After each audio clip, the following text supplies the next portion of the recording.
Malay na tong wishe nang bay malayo hinke tagay nang hakchal kharito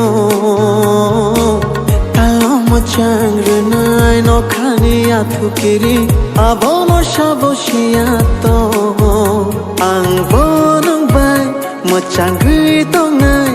abono denang vanai to ang bonong bay mo chang rito ngai abono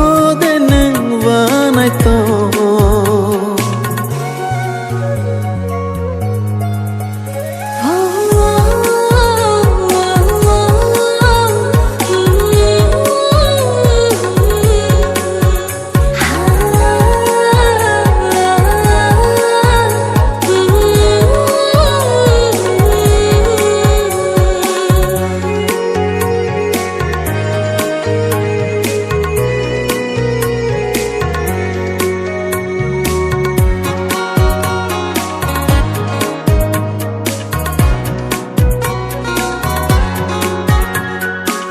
Shiyari log log lai cha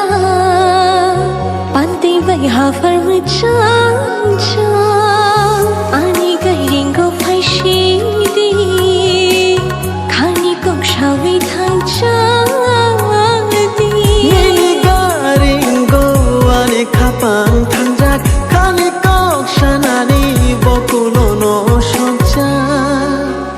ang bodeng bai chang gai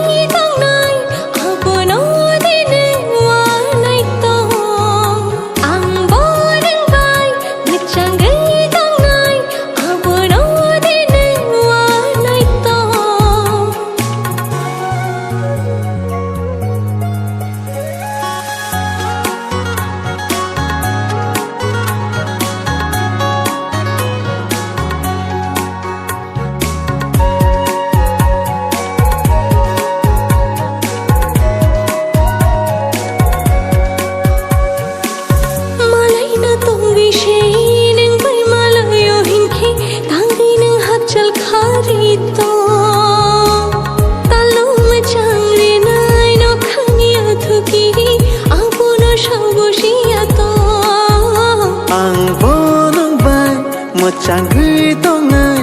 abono de nang vanai to